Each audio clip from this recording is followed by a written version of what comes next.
ने लिख दिया छठी राव के अंक, राय घटे न तिल बढ़े, रहुरे जीव निसंग। ये किसके लिए लिखा है? दुख सुख भोग के लिए। प्रारब्ध हमारा कुछ नहीं बिगाड़ सकता। यदि हमारा वर्तमान का समय भगवान में जा रहा है, प्रारब्ध नहीं बिगाड़ सकता। हाँ नहीं सही है, पर इसको बदला जा सकता है। हम कोई पशु थोड़ी है कि उसी घटनाक्रम में बंधे रहे। अगर उसी निश्चय में बंधे रहेंगे तो भगवत प्राप्ति किससे होती है? वृंदावन धाम वास किससे होता है? हमारे भाग्य में थोड़ी लिखा है वृंदावन बसना, हमारे भाग्य में थोड़ी लिखा है रामकृष्ण भजना। ज्योतिषाचार्य से दिखवा लो ज्योतिष, किसी की कुंडली में नहीं लिखा। अब ये नया जन्म भगवान ने हमें नए कर्म करके सुधारने के लिए दिया है। अगर हम भजन करें भगवान का तो हम सारे कर्मों को भस्म करके इसी जन्म में भगवान में लीन हो सकते हैं, भगवत प्राप्ति कर सकते हैं। तो ये तो सत्य है। सुनो भरत भावी प्रबल, बिलख कहो मुनिनाथ, हानि लाभ जीवन मरण, जस अपजस विधिहान।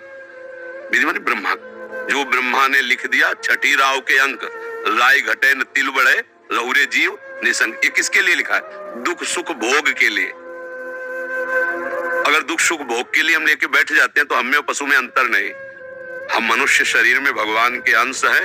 हम इस दुख सुख की परंपरा को नष्ट करेंगे, मिटा देंगे इस दुख सुख की परंपरा को, और इसी जन्म में भगवान की प्राप्ति करेंगे। हम अपने नए भाग्य की रचना करेंगे। इसी जन्म में हम कर सकते हैं, सुअर कुत्ता बन के नहीं, अन्य जीव पक्षी बन के नहीं, मनुष्य शरीर बन करके।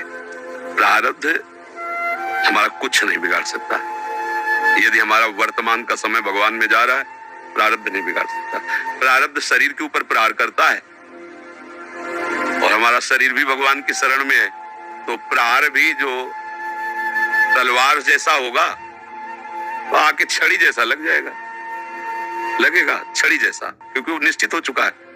पर हम भजन के बल से उस प्रारब्ध को सह के भगवत प्राप्ति कर लेंगे। बस एक ही शरीर है, जहां ये छूटा अब फिर आवागमन नहीं।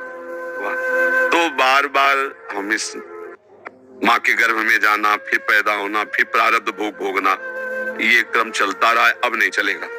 अब मनुष्य शरीर मिला, इस क्रम को मिटा देंगे हम। किससे? भगवान के भजन के बल से। भजन नहीं है तो बातों से नहीं मिटता ये। हाँ, अवश्य में वो भोग तब भोगना पड़ेगा।